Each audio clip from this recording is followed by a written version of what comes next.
예. 자, 편하게 말씀해 주십시오. 예. 예. 안녕하십니까. 6월 1일부터서 오늘 7월 28일까지의 사이에 약 20여 차례 금도구를 폭로하는 방송을 내보냈습니다. 이 타키트의 대상은 노무현과 문재인, 도굴단의 두목 백준흠이 제의 타깃입니다. 부수적으로 근영의 서경석을 종교 깡패라고 제가 말했습니다. 도굴단을 협박해서 한 다리 끼고 일부를 빨아먹었다고 저는 생각하고 있습니다. 그러나 이런 무서운 사실을 폭로하였음에도 아무 반응이 없다는 사실은 금도굴이 진실이기 때문에 항변의 말을 못하고 있다고 봅니다. 사실무근이라면 당장 명예훼손동으로 고소를 하여야 했는데도 불구하고 꿀먹은 봉오리로 등장하지 않는 것은 자신들의 행위가 더욱더 클로즈업될까 두려웠기 때문이라고 봅니다.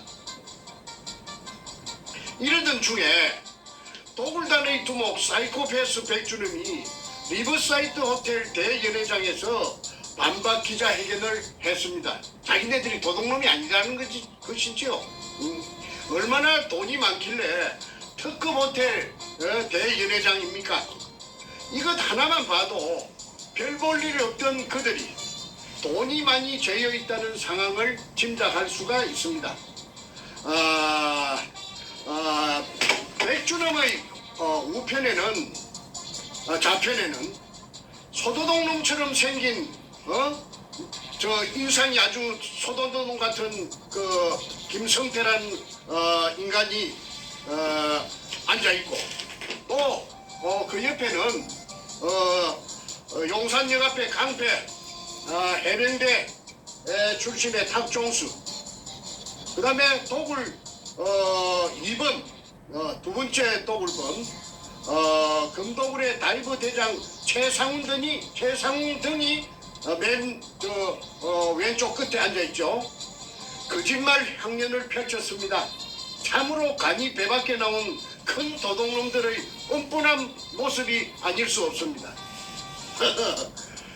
20여 차례의 폭로 방송으로 압박이 오니까 압박 받은 것 같아요. 그래서 다급해지니까 발악을 하는 것 같습니다. 그만큼 위기 의식을 느끼고 있다고 해석합니다.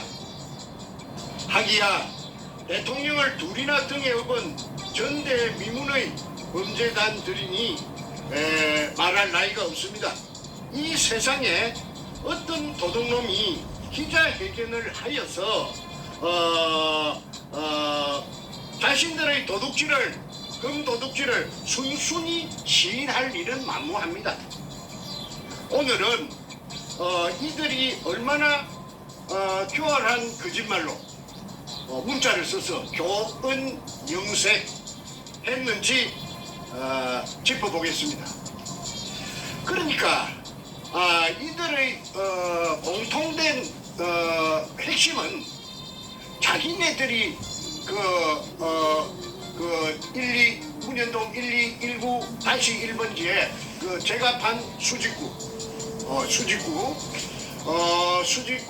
아래에 16m 아래에 수평굴이 죽어도 일본 의뢰공장의 한 가닥이 아니고 막 수응이 실패한 굴로서 제가 그거 거짓말을 해가 사기쳤다는 것이 처음부터서 끝까지 교활한 거짓말입니다. 이래가지고 제 인생 16년이 몽창 날아가 버렸어요. 그래서 이제 지금부터 그의 거짓말이 얼마나 교활한지 증거를 하나하나 제가 밝히도록 하겠습니다. 먼저 백준흠, 김성태, 그 다음에 탁종수가 거기에 나와가지고 내가 가만히 보니까 안절부절해요. 그거는 바로 이 종이 때문에 그렇습니다.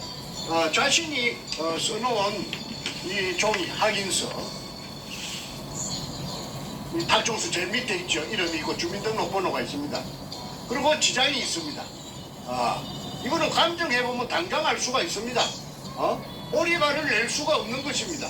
내용을 읽어주시죠. 예.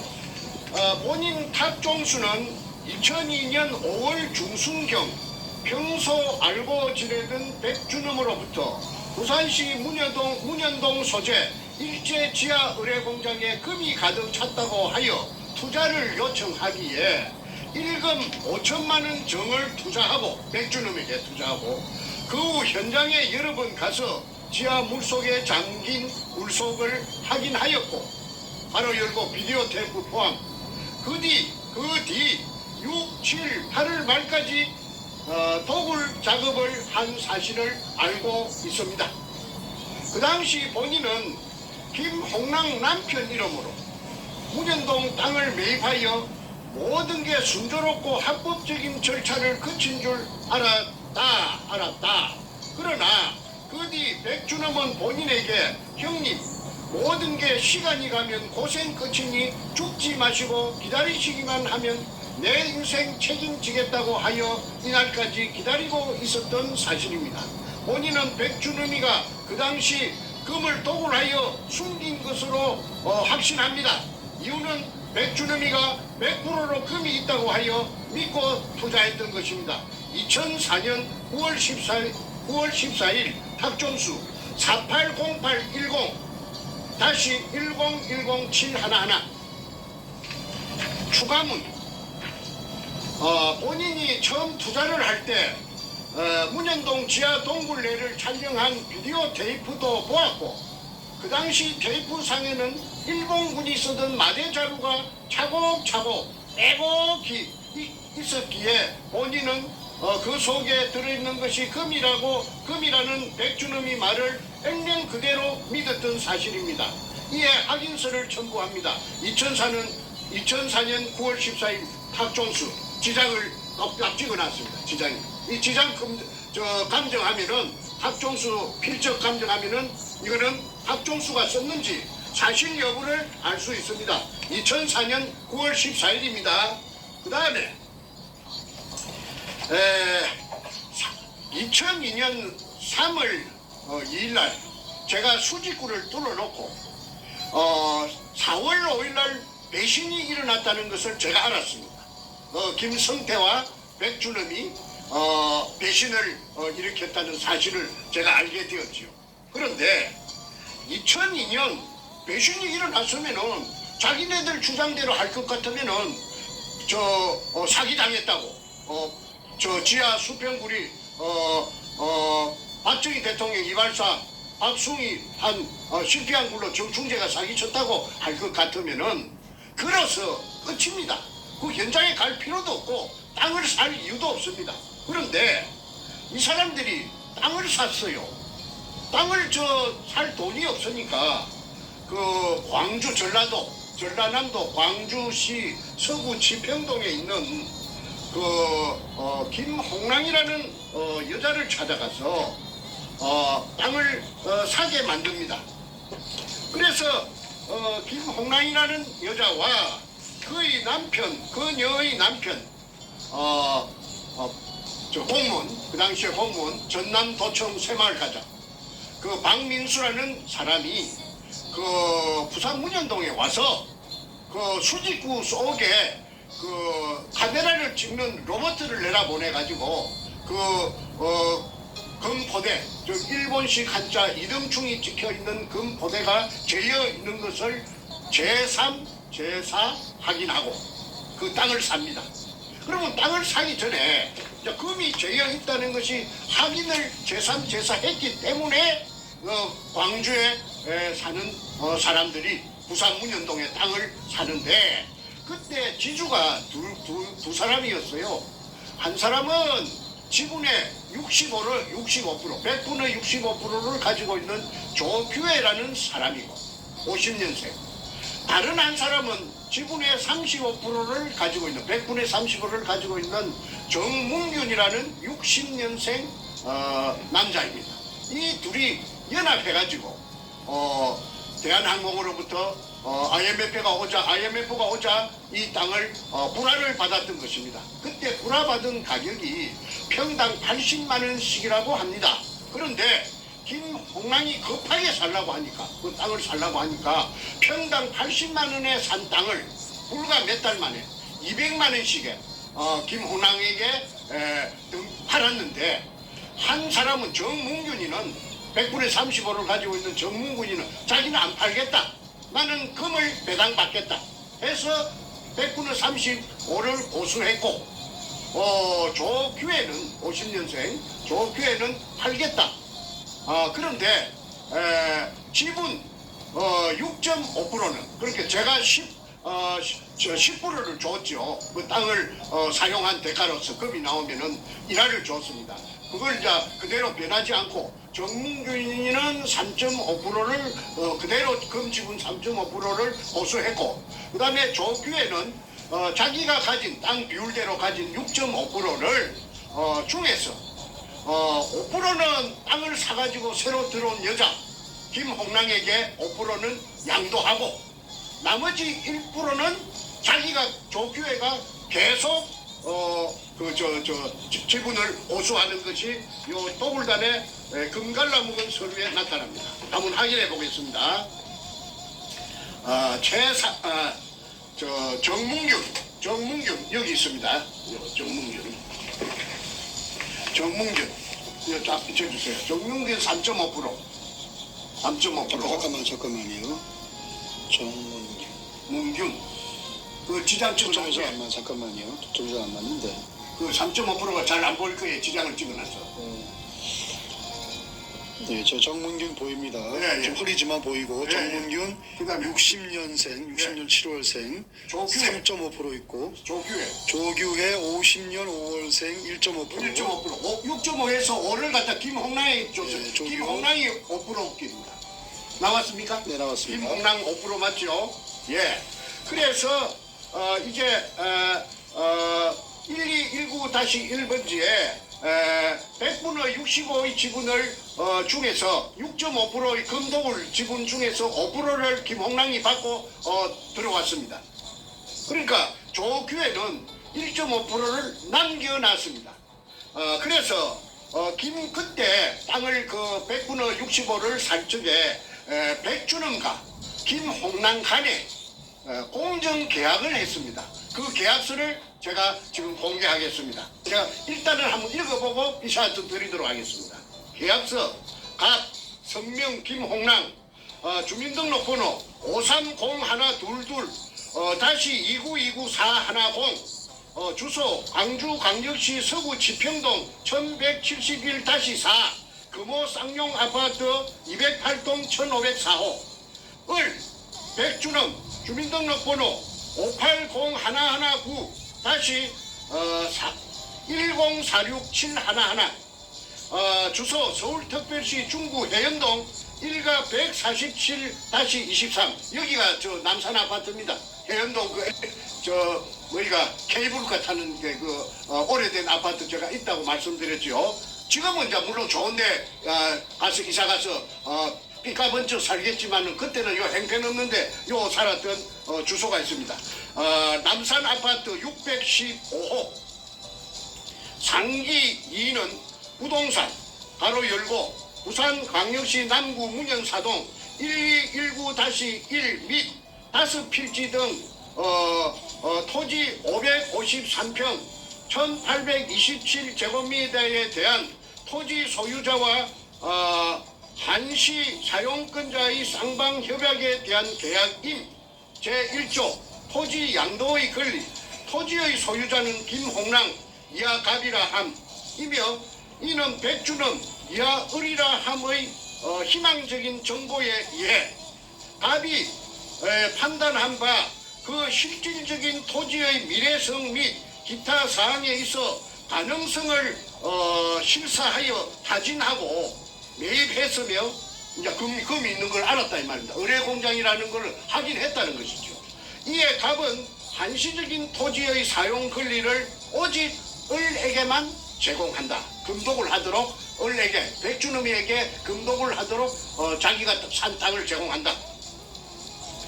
제2조 의무 을은 갑의 토지 소유 토지를 매장물 발굴 및 발견 및 발굴 목적 외에 매장물 발견 및 발굴 목적 외에 그러니까 매장물이 목적입니다. 타인에게 임대하거나 기타 행위를 할 수가 없다. 제3조 계약 준수사항 갑이 토지를 계약 후 3개월 2002년 4월 29일부터 7월 28일 이내에 그러니까 산 날짜가 4월 29일 날 계약금을 주고 샀는데 7월 28일까지 3달 안에 갑의 투자금 토지 구입비 가로 열고를 2배로 산정하여 2배 법절로 3달 만에 땅값을 2배로 뻥튀기 해갖고 산정하여 을이 갑에게 지급하면 백주놈이 김홍남에게 지급하면 김홍남은 지급 당일 무조건 백주놈에게 을에게 갑의 토지를 양도하여야 하고 이제 법절로 상값을 법절로 받고 3달 만에 법절을 주면은 무조건 양도하여야 하고 백주놈 앞으로 만약 을이 약정 기일에 약속을 이행하지 못했을 시 돈을 법절로 주지 못했을 때는 김홍남은 토지의 소유권을 을에게 양도할 의무를 갖지 않는다. 돈을 안 줬으니까 당연하지요. 단 갑이 기존 토지주인 조규혜와 아까 50년생 남자 땅주인 조규혜와 계약한 계약서 내의 토지 금액과 각종 세금 및 기타를 포함하여 을이 갑에게 지급한다. 부대 비용을 소모된 비용을 백주놈이 모두 김홍남에게 보전을 해준다. 제4조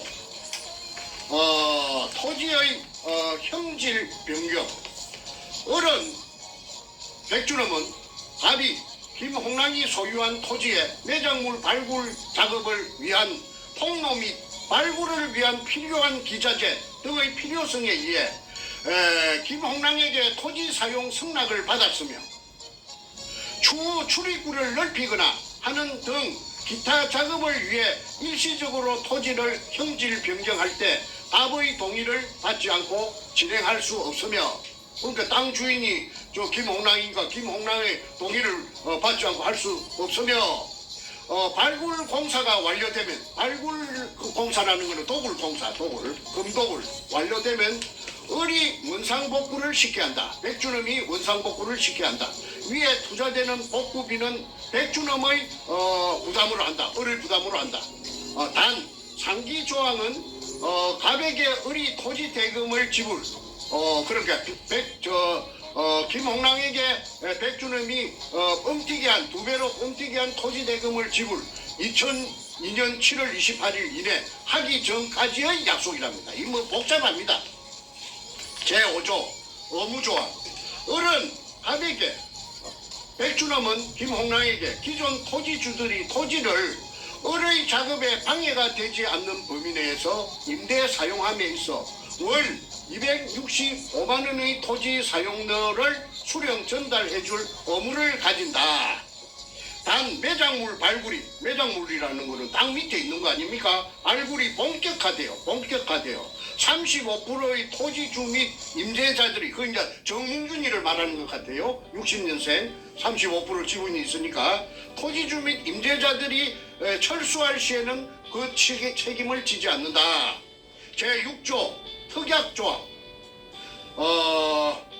김홍남은 계약 기간 동안 백주놈 을의 사전 동의 없이 토지를 제3자에게 매각이나 설정 및 기타 등 을의 발굴 사업에 도굴 사업, 발굴 사업이 이제 도굴 사업입니다.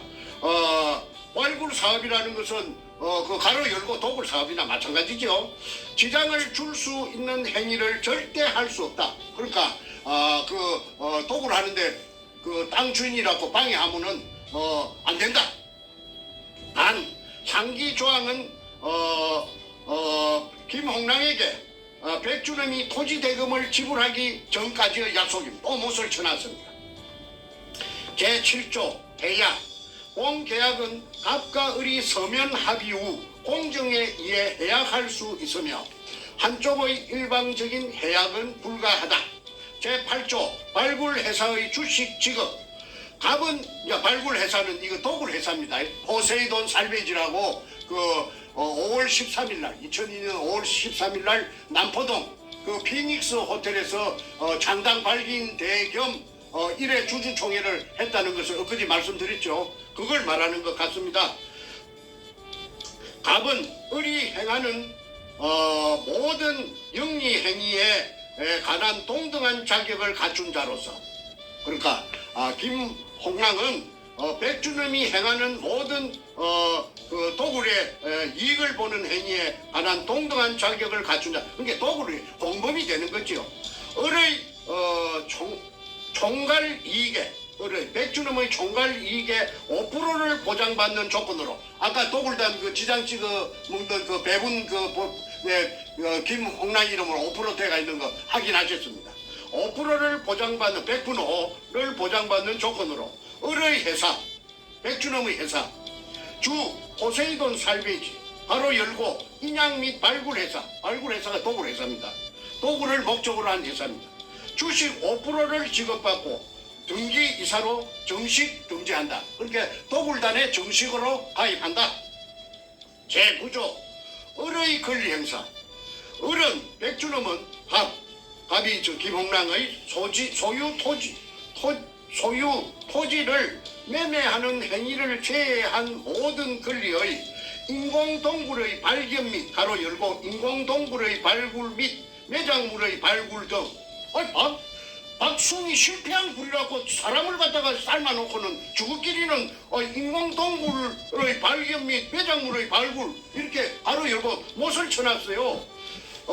총 계약기간 가로 열고 1차 종료는 2003년 12월 31일까지로 한다. 그렇게 금이 얼마나 많아야 다음 해에 2003년 때 발견한 해가 2002년 3월 2일이니까 다음 1년 넘어가갖고 다음 해 연말까지 동안에 도굴을 하겠다고 하니까 그 금이 얼마나 많았는지 상상이 됩니다. 정부 및 제3자 등에게 정부가 나오네요. 상기 권리를 행사할 수 있다. 정부가 나옵니다. 상기 조항은 갑이 을에게 토지 대금을 지불 바로 열고 2002년 7월 28일 다불로 꽃배기로 주기 전까지의 약속임. 제10조 발굴회사 지분 대금. 을은 갑과 계약 후, 백준음은 김홍랑과 계약 후 열흘 이내에 주 포세이돈 살베이지, 포세이돈 살베이지는 아까 말씀드렸습니다. 남포동 피닉스 호텔에서 5월 13일 날 도굴 회사를 임시 주주총회를 하고 주주총회를 했다고 내가 아까 이야기. 그게 이제 도굴 범죄단입니다. 범죄단을 결성했다는 겁니다. 창업하여 회사 지분 5%를 갑에게 지불하여야 한다. 다시 한번 100분의 5를 금도굴의 100분의 5의 지분을 김홍랑에게 준다. 못을 쳐놨네요. 제11조 갑은 을이 발굴함에 있어 김홍랑은 백준음이 발굴함에 있어, 발굴이란 말은 도굴입니다. 추가 투자를 원하지 않는 것으로 한다. 제12조 을의 채무는, 백준음의 채무는 갑에게 어떠한 영향을 미치지 않는다. 제13조 을이 백준음입니다. 백준음이 주 포세이돈 살베이지 법인 등록 시 상기 계약 내용을 성계한다. 제14조 분쟁 조정. 갑과 을이 계약서에 명시되어 있지 않은 일에 의한 분쟁에 있어 이 계약서에 없는 조항에 분쟁이 일어나면 조정에 대한 협상은 양측의 대표가 사회의 상식적인 수순을 밟아 해결하되 그래도 타결되지 않을 시에는 이 사건에 대한 분쟁의 해결은 서울지방법원으로 이의를 제기하기로 한다. 재판까지도 이제 염두에 뒀습니다. 제15조 마지막입니다. 갑과 을은 이 계약을 확인하기 위해 두 통의 계약서를 작성하여 서명 날인하고 공정을 한다. 2002년 4월 29일 갑 김홍랑 을 백준음 요 붙여주세요. 밑에 제일 밑에 도장 나오게. 2002년 4월 29일 김홍랑 백준원 도장 찍혀 있습니다. 그 다음에 여기 이제 제일 표지입니다.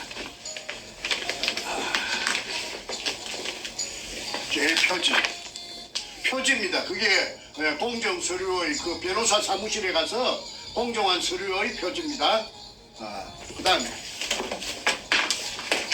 이것이 이제 맨 마지막 자입니다. 그럼 부산광역시 연제구 거제 1동 세종빌딩 3, 4층 법무법인 신성 공정담당 변호사 강동규. 자, 김홍남과 백준음이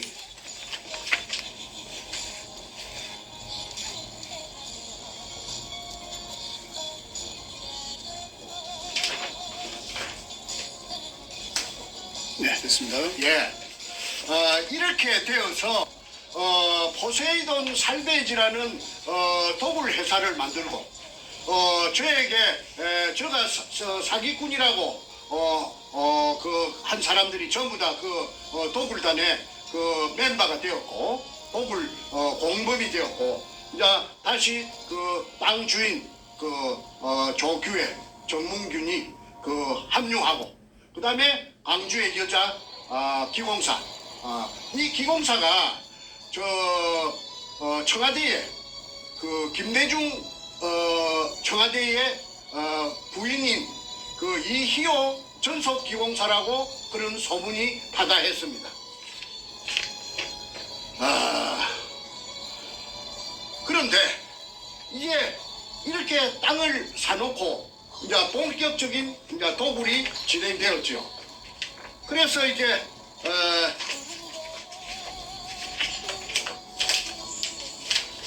도굴 한 기구 요 좀 찍어주세요. 요 수직 상하 운반용 성강기입니다. 이걸 이제 그 우인치 시설을 해가지고 컨테이너 위에다가 천장에다가 이제 쇠막대를 용접을 해가지고 그게 우인치 시설을 해가지고 전기를 이어가지고 그 방금 그 기구를 가지고 그 금포대를 이동충이라는 그 금포대를 밤 새벽 3시까지 끄잡아 올린답니다. 그래서 이거는 그 2002년 8월 말경에 현장에 제가 사람을 보내가지고 가니까 이 절벽 밑에 옹벽 밑에 널브러져가 있더랍니다. 벌겋게 녹을 뒤집어 쓰고 널브러져 갖고 있는 것을 찍었습니다. 그 다음에 자 아까 이제 다시 말씀드릴게요. 2002년 4월 5일 날 서울시청 후원에서 제가 배신이 일어난 줄 알았습니다. 그러고 나서 그 사람들하고 저하고는 그 사람들은 도굴단이 되고 저는 쫓기는 신세가 그들로부터 쫓기는 압박받는 신세가 되고 손에 가진 정권은 없고 이제 이거 뭐이가 루비콘 강을 한번 건너가면은 다시는 이제 돌아올 수 없습니다. 만날 수가 없습니다. 그런데 이제 이 땅도 사고 아까 4월 26일 날 땅도 4월 29일 날 땅도 사고 그 다음에 이제 5월 말부터서 제가 본격적으로 도굴이 진행되었다고 했습니다. 그런데 5월 말기에 도굴을 하려고 그러면은 고사를 지냅니다. 그 뭐 자동차 한 대를 사도 그 미신을 믿는 사람들은 새 자동차 앞에 놓고 도로에 가서 재물을 차려놓고 절을 하는 것을 우리가 길을 가다가 몇 번 심심찮게 보고 하는데 이 사람들도 예가 아니라서 그 현장에 돼지 대가리를 제상 위에 차려놓고 수박을 따게 해놓고 경건한 마음에 꿇어 앉았는데 저 김성태 그 소도동 놈도 꿇어 앉아갖고 아주 무릎을 꿇어 앉아서 양손을 무릎에 얹고 그 옆에 검은 양복을 입고 대가리를 푹 받고 있는 놈이 사이코패스 백준음이고 그 다음에 그들보다 한 줄 뒤에 혼자 앉아있는 여자가 서울 경찰청 차장 김기영이 캄보이하고 내려왔던 청와대 여성 담당 비서관 신필균입니다.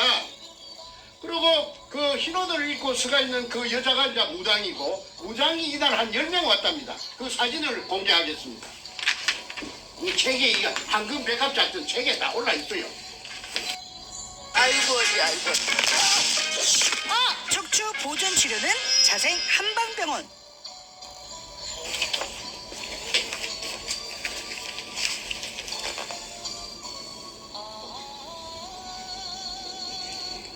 (2002년 5월 28일) 5월 28일. 문현동 발굴 성공을 비는 고사 장면, 책 143페이지에 나와 있습니다.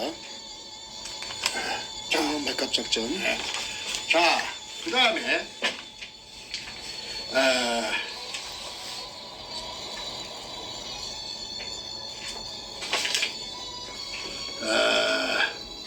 135.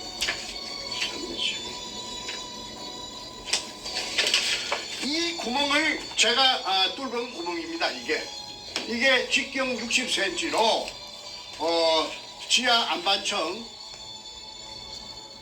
16m를 뚫었는데 지하 4m 붙어서 물입니다. 물이 보입니다. 규격화된 KS 사다리 철물점에 파는 거 2m짜리 두 개를 연결해야 그 수면에 도달합니다. 그래서 4m 밑에 붙어서 물입니다. 12m를 내려가야 수평물의 천정이 나옵니다. 사진은 문현동 기습작전 당시의 수직구에서 책 135페이지에 찍혀 있습니다. 황금 백합작전. 자, 그 다음에 엊그제 제가 말씀드린데 물이 올라오는 장면이 이 사진에 있습니다. 물이 3시간 반 동안 분출되었다는 그 사진이 그 있죠. 책 103페이지에 보시면은 분출. 수직굴 본수 분출 광경에서 3시간 반 동안 품었습니다. 물이 올라오는 사진이 물 기둥이. 매우 선명하게 찍혀 있습니다. 예.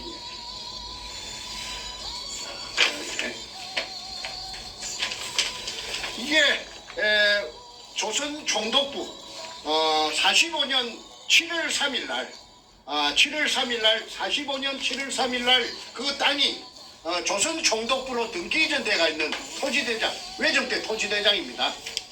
그 제일 왼쪽 하단에 조선 총독부 기차 주세요. 책 27페이지에 있습니다. 조선 총독부 토지대장입니다.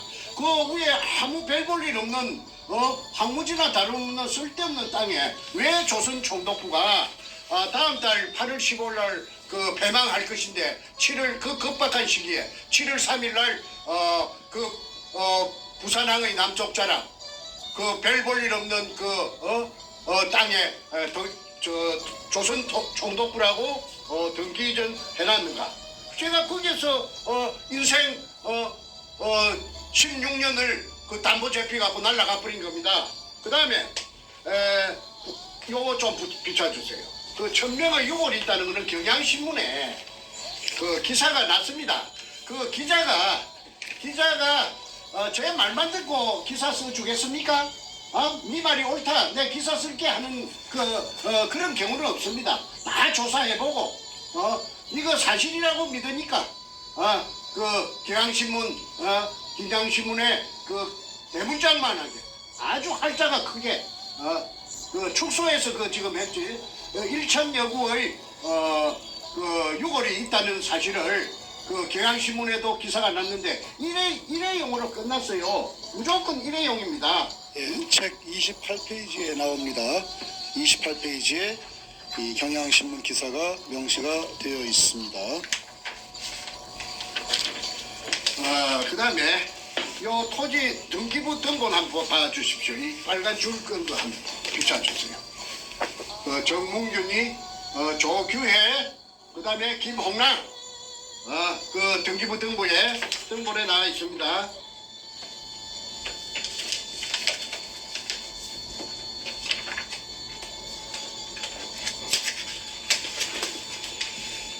내용 좀 읽어주시죠.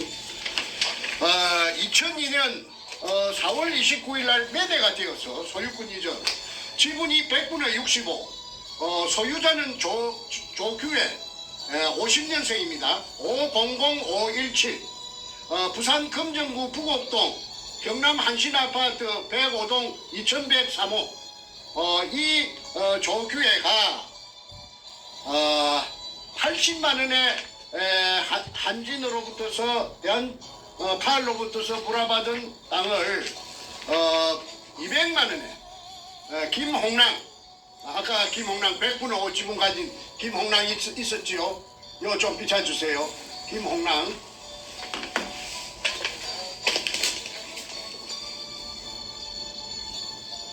광주 서구 지평동 금호 아파트에 사는 여자 김홍랑에게 100분의 65를 200만 원씩에 팔았고, 그 다음에 정문규라는 60년생 이놈은 도굴의 금에 대해서 전설처럼 내려오는 금에 대해서 욕심이 발동했기 때문에 팔지 않고 금 지분을 이익 배당을 받겠다 해서 35%를 보수하고 이렇게 이제 포세이돈 살베이지라는 회사가 되었습니다.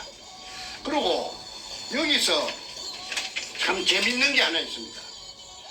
제 동생이 제가 5형제 중에 장남인데 제 둘째 동생이 정간재라고 53년생이 있어요. 벤티. 그런데 그 정간재가 아무 상관도 없습니다.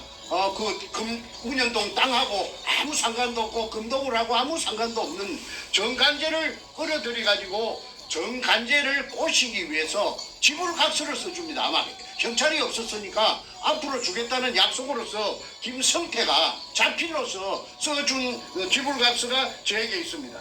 그러니까 이게 정간재에게, 맨 밑에 정간재에게 일금 1,000만 원을 일금 1,000만 원.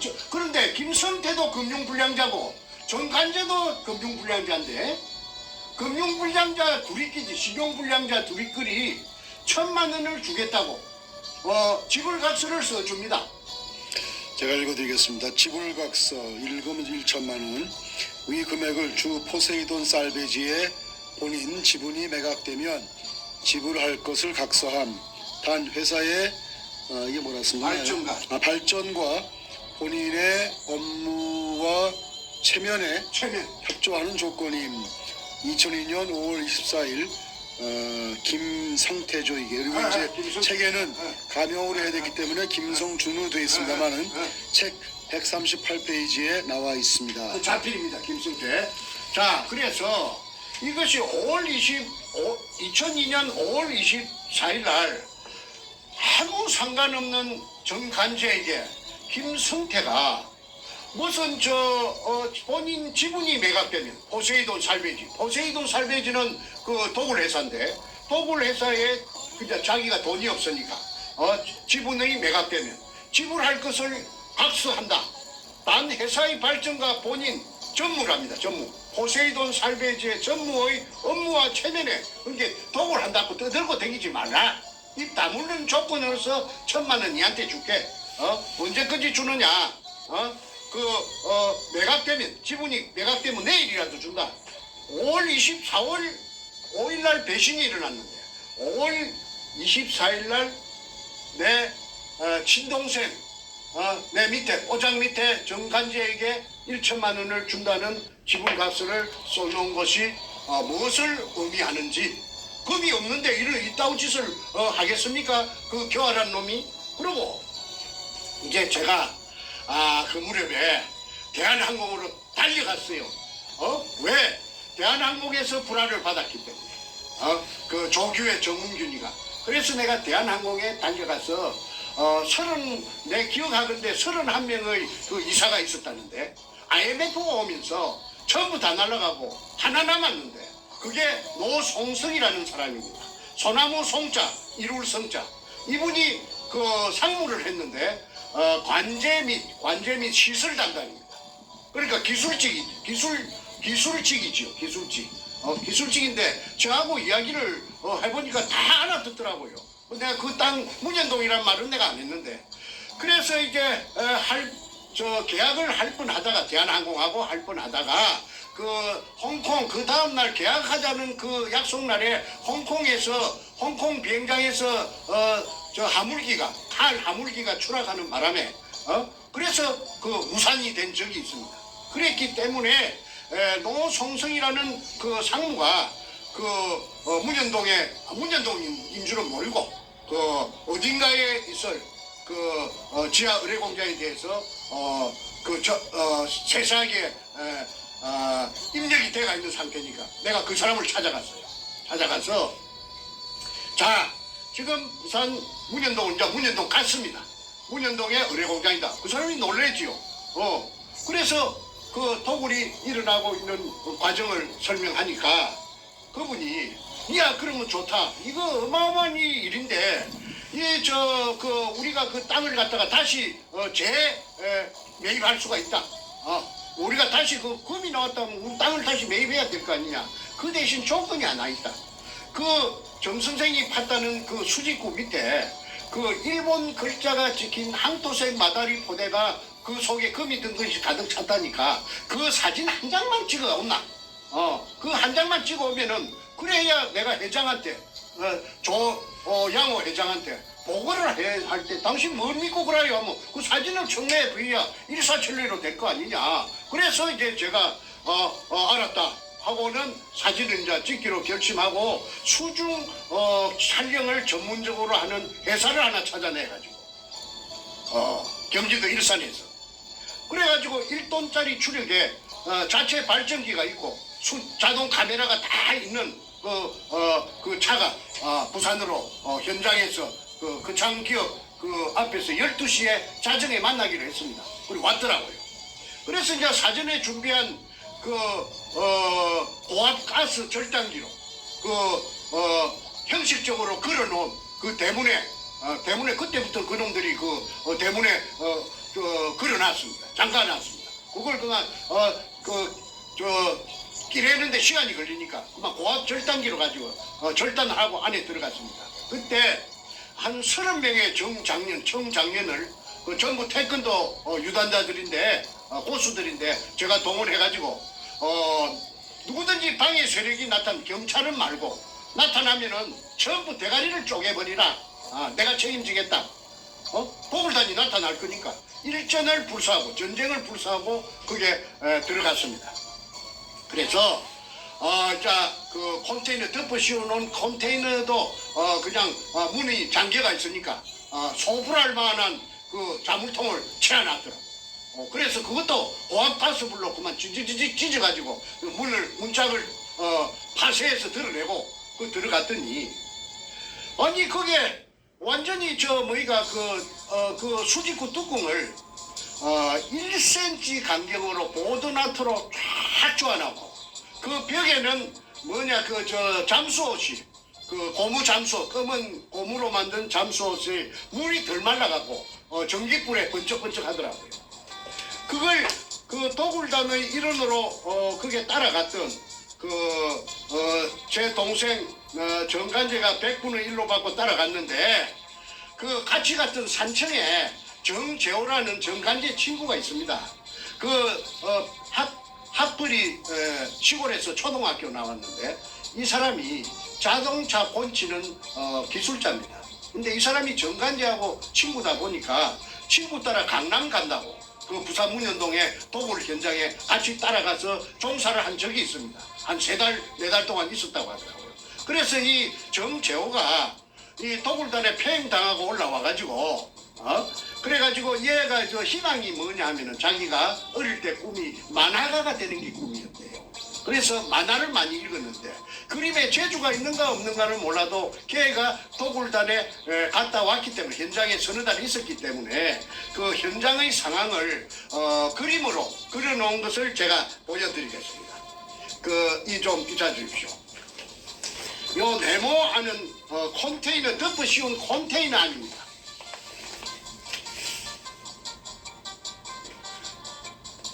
컨테이너 안에 이제 그 위에 보면은 그 고무옷이 세 벌이라는 것은 요겁니다.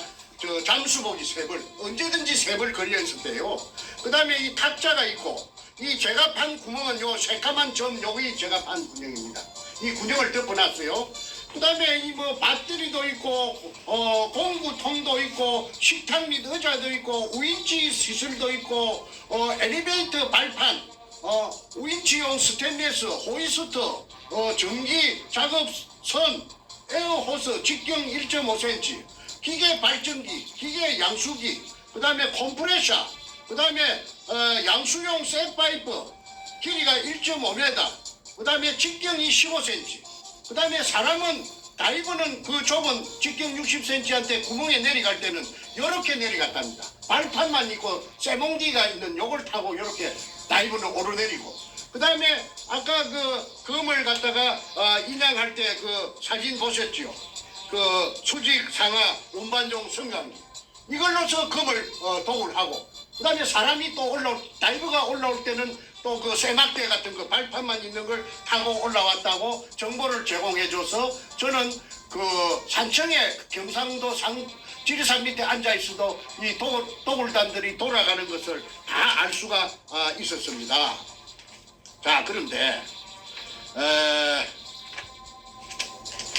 이 어느 날 이제 아까 그 대한항공 이제 부산지사 대한항공 지사의 책임자하고 그 밑에 또 부주임하고 그 한 서너 명이 그 아까 그 발전기 내려갔을 적에 그 왔습니다. 그래서 이제 발전기가 카메라를 이제 돌려가지고 이제 물 속에 그 고압 그 전기 절단기를 갖고 뚜껑을 그 보드나트 풀 시간이 없으니까 옆구리를 쭉 찢으니까 그냥 촌농 녹듯이 해서 따까리를 떼내고 이제 잠수를 해서 이제 물 속에 들어갑니다.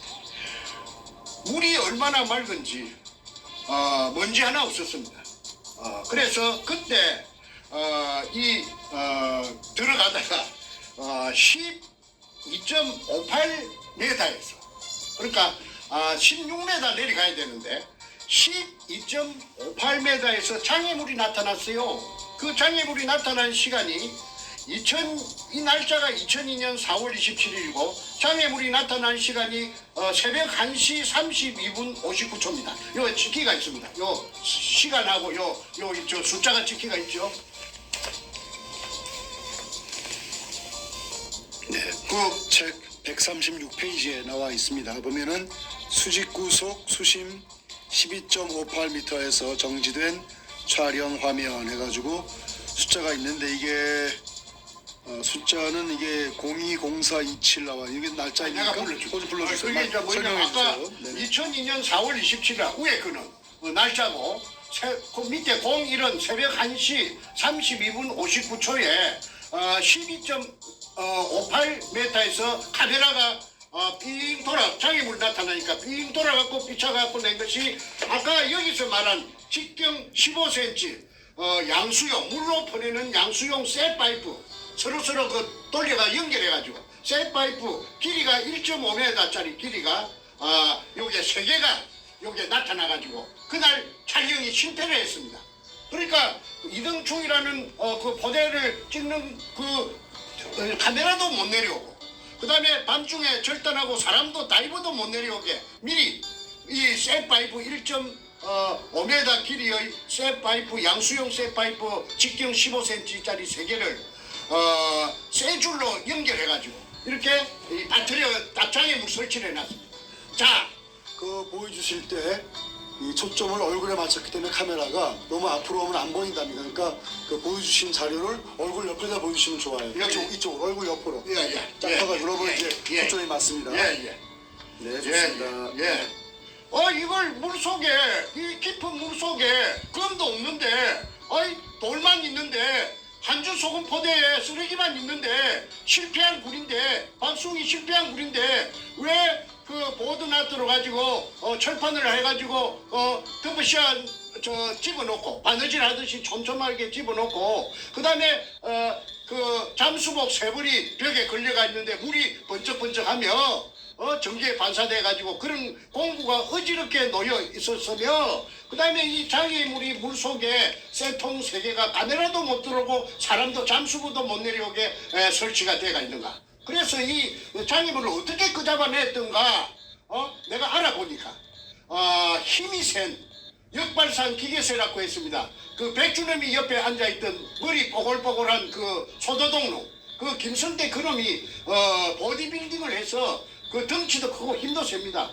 그놈이 진암철판을 가지고 진암철판이 큰 진암철판에다가 줄을 연결해가지고 그걸 집어이어가지고 이걸 이 쇠가 쇠로 만든 거니까 이게 그 진암철판에 척그덕 붙으면은 막 두 놈 세 놈이 엉겨 붙어가지고 이걸 끄잡아 올리는 것을 그 정재호도 보고 정간제도 봤다고 정언을 해서 이 용도가 자기네들이 저녁에 자러 가면은 독을 마시고 자러 가면은 이게 아무도 못 들어오게 말하자면 자물쇠 역할, 자물통 역할을 하기 위해서 불안하니까 이렇게 해놨는데 그건 있었기 때문에 이런 신경을 써가지고 이중 삼중으로 그러니까 아까 처음에 정문에 쇠문에 고압 전선을 가스 고압기로 절단했고 그다음에 컨테이너 출입문 절단했고 그다음에 세 번째 아까 수직구 위에 철판으로 집어넣은 거 오도나토 집어넣은 거 세 번째 그다음에 네 번째 그러면 4중입니다. 1중, 2중, 3중, 4중 안전장치를 해놨습니다. 그래서 그날 그 이등충 포대만 그만 사진으로 찍었다 하면은 그만 게임이 세트됐을 건데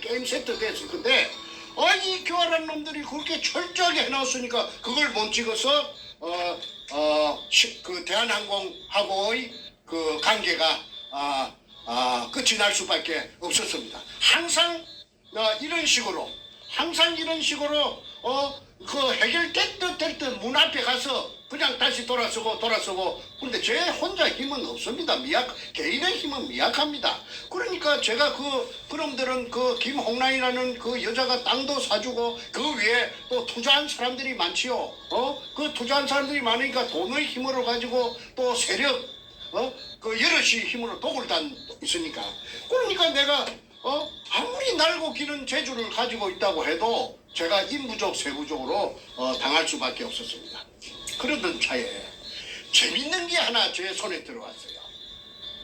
이 백준엄이라는 이 사이코패스가 여의도 고등학교 출신이고 대학은 문턱도 못 밟아놓은 놈이라고 했습니다. 그런데 이 자가 어떤 장가를 사방팔방에 헤매다 보니까 아주 오래된 그 잡지를 한 건 구입했어요. 그 잡지가 학언이라는 잡지인데 학언.